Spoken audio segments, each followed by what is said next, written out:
Bab 1958. Alasan berkumpulnya pendekar kuat. Aku tertarik dengan dia, karena tuan muda kedua sekte sihir Wuying baru pergi ke partai Jihuo. Orang ini begitu pas datang ke sini membeli begitu banyak informasi tentang partai Jihuo. Kata senior tua ini dengan rasa tidak rela. Andai saja kita bisa mencari hubungan di antara dua hal ini, mungkin bisa menjual informasi ini dengan harga yang lebih tinggi. Apakah perlu aku mencari orang untuk mengikutinya? Kata seniman itu. Jangan, kita mengutus lebih banyak untuk mengawasi kondisi partai Jihuo, jangan turun tangan pada orang ini. Kenapa jangan? Tapi yang membuat seniman ini kaget, senior tua mendengar langsung menolak secara mentah-mentah. Sebenarnya hal seperti ini Paviliun Sanhai sudah sering melakukan. Karena mereka hanya mengikuti, mengumpulkan informasi, juga tidak akan menghalangi para kultivator untuk melakukan hal lain. Jika berjumpa dengan yang menarik, mengikuti juga wajar. Token remaja ini sangat baru. Senior Feng menghirup napas dalam-dalam, lalu dengan serius berkata terhadap seniman tersebut, "Ini kamu tahu melambangkan apa?" Melambangkan token ini bukan diberikan oleh senior dari remaja ini, melainkan didapatkan langsung dari Paviliun Sanhai, bahkan juga tidak pernah digunakan. Seorang kultivator fase transendensi, memiliki kemampuan mendapatkan token dari Paviliun Sanhai, juga bisa menggambarkan peta daratan zaman kuno. Kamu tebak orang ini memiliki status apa? Jangan-jangan adalah murid dari Sekte Agung. Hati seniman itu pun berdetak cepat. Paviliun Sanhai secara langsung memberikan token kepada junior fase transendensi, ini adalah hal yang jarang.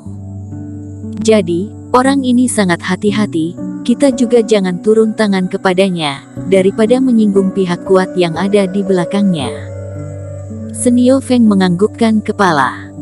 Jangan bahas ini lagi, hal yang kamu selidiki, ada hasil apa?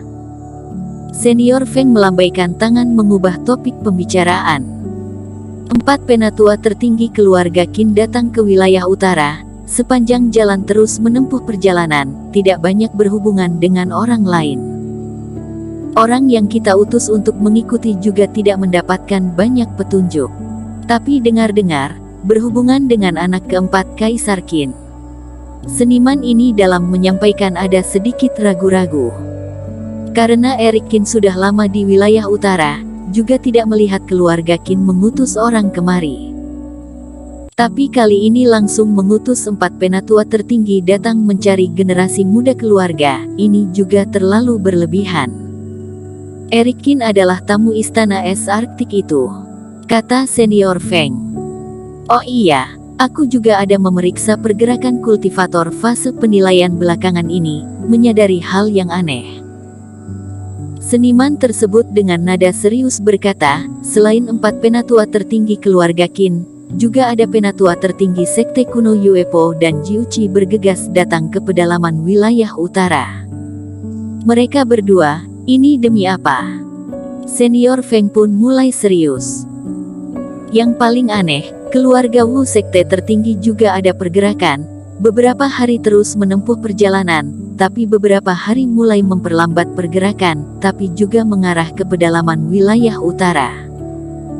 Bahkan keluarga sekte tertinggi juga terlibat, begitu banyak fase penilaian datang ke pedalaman wilayah utara. Belakangan di sini juga tidak terjadi masalah besar. Kepala senior Feng pusing dan merasa merinding. Sebagai salah satu penanggung jawab Paviliun Sanhai daerah ini, melihat begitu banyak fase penilaian yang datang kemari.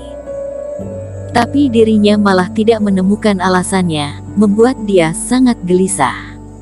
Suruh orang yang sudah diutus keluar jangan kembali dulu, banyak-banyak periksa puluhan pihak kuat yang ada di sekitar, aku tidak percaya tidak bisa memeriksa alasan mereka datang ke sini. Senior Feng sudah mulai tegas. Sebenarnya hal melayani tamu bukan tugas yang harus dia lakukan. Tapi karena berbagai tempat ada pergerakan, orang Paviliun Sanhai semuanya diutus keluar, maka dialah yang melayani Erik Qin. Meskipun sudah demikian, juga tidak bisa mendapatkan jawaban yang dia mau. Baik. Seniman itu dengan serius menganggukkan kepala. Paviliun Sanhai bisa menarik kultivator seluruh pelosok dunia dengan harga tinggi membeli informasi, karena mereka mengetahui yang orang lain tidak mengetahui, memahami yang orang lain tidak memahami. Sekarang berbagai pihak melakukan pergerakan, tapi Paviliun Sanhai tidak tahu sama sekali, ini akan menjatuhkan reputasi mereka. Tapi, andai saja mereka berdua yang gelisah ini mengetahui bahwa alasan mereka selidiki susah payah kali ini semuanya karena Eric Kin. Dan Eric Kin sebelumnya muncul di depan mereka berdua, apa yang mereka rasakan? Eric Kin yang tidak mengetahui percakapan selanjutnya dua orang ini, melalui formasi transmisi muncul di salah satu bukit di kota Linyu. Di saat masuk ke Paviliun Sanhai, dirinya berada di luar kota, sekarang malah sudah di kota Linyu.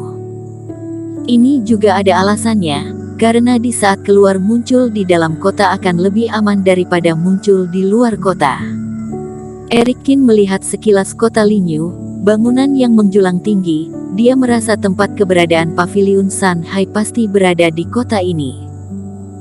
Tapi hanya mengandalkan sebuah kamar, selain meratakan kota Linyu, mungkin juga tidak akan bisa menemukan Paviliun Sanhai yang sebenarnya.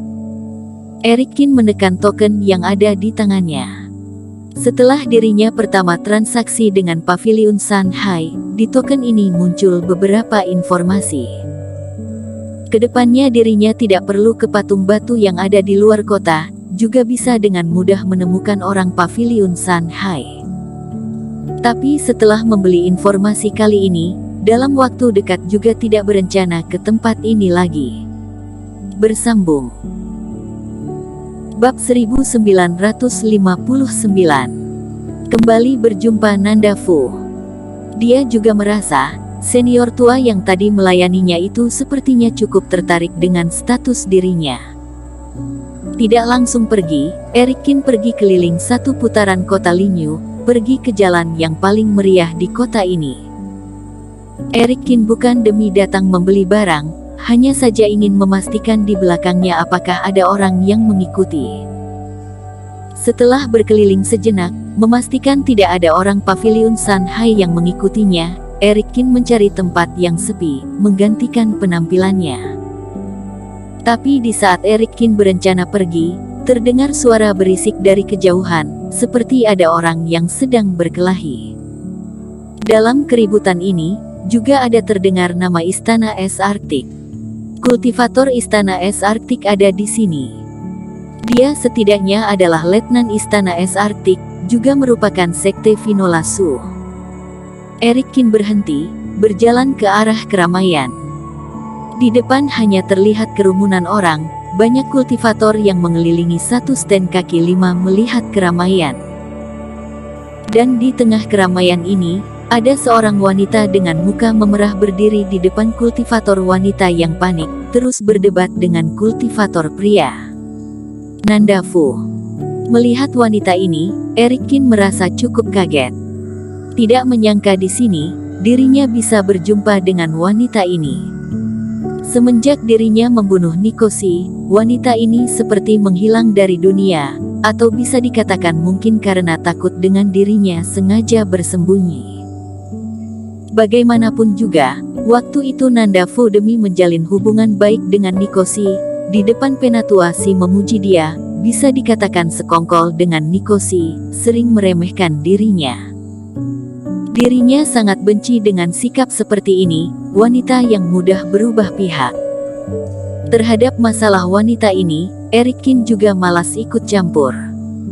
Langkah kakinya kembali berhenti, berencana pergi, tapi perkataan Nanda Fu terhadap kultivator pria ini membuat Eric Kin mengerutkan kening.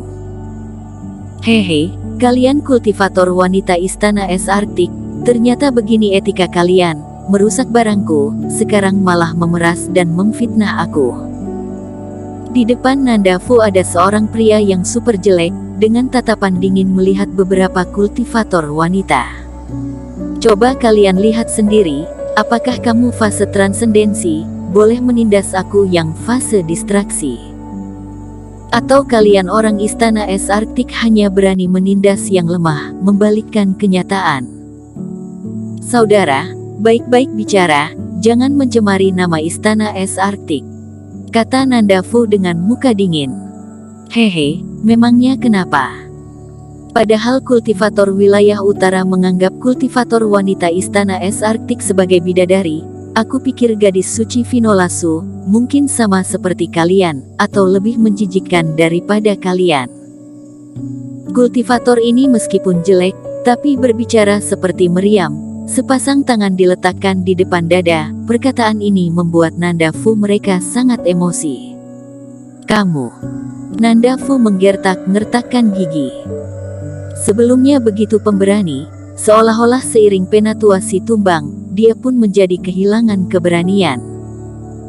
Meskipun kultivator pria ini hanya fase distraksi, tapi karena di dalam kota ada peraturan dilarang berkelahi, pun menjadi tidak takut dengan Nanda Fu. Omong kosong, kami di stand ini melihat mutiara, kamu yang tidak hati-hati menabrak kamu, membuat senjata berharga di tanganmu jatuh dan rusak, kata seorang kultivator wanita yang di belakang Nanda Fu sambil menangis. Hehe, adik kamu jangan sembarangan berbicara, pemilik stand di sini, dia bisa menjadi saksi, kamu yang menabrak aku duluan, kata pria licik itu membantah perkataannya. Lagi pula rekan kamu ini menggunakan kekuatan fase transendensi untuk melukaiku. Menunggu kultivator penegak hukum kota datang, aku lihat kalian akan bagaimana. Dasar tidak tahu malu, Gucci senjata berharga kamu ini, paling tinggi hanya bernilai 50 koin roh emas, kamu malah meminta 500, ini jelas-jelas pemerasan, aku juga menunggu kultivator penegak hukum kota datang, lihat mereka bagaimana menyelesaikannya, kata Nanda Fu. Kamu tunggu saja, melakukan kekerasan di kota, meskipun kamu kultivator Istana Es Arktik, juga akan dipenjara beberapa bulan. Setelah pemeriksaan senjata berharga ini keluar, mungkin akan lebih dari 500 koin roh emas. Pria tersebut mendengar malah tidak panik, mulai mencibir dan berkata, atau, kalian boleh memanggil gadis suci Vinola kemari, menemaniku minum arak, biar aku lihat wanita tercantik wilayah utara, sebenarnya secantik apa. Para wanita ini dipermalukan oleh pria ini sangat malu dan emosi. Kakak Nanda, apakah kita mengumpulkan uang lalu diberikan padanya saja? Setelah mendengar Nanda Fu mungkin akan dipenjara, para kultivator wanita ini pun panik. Nanda Fu adalah demi membantu mereka baru melawan pria ini. Jika ditangkap oleh penegak hukum, di kota Linyu ini, kekuatan Istana Es juga tidak bisa membantu. Nanda Fu pun sangat emosi tapi tidak berdaya. Ini sangat jelas, kultivator pria ini ingin memeras dia. Awalnya hanya ingin melepaskan amarah, meminjam kekuatan kultivasi fase transendensi menakuti orang ini. Tidak menyangka orang ini tidak takut, malah memanfaatkan ini mengancam dirinya. 500 koin roh emas. Bagi Nanda Fu fase transendensi bukanlah biaya yang kecil, butuh waktu lama untuk menabung.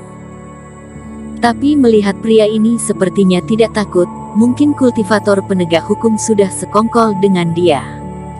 Bersambung.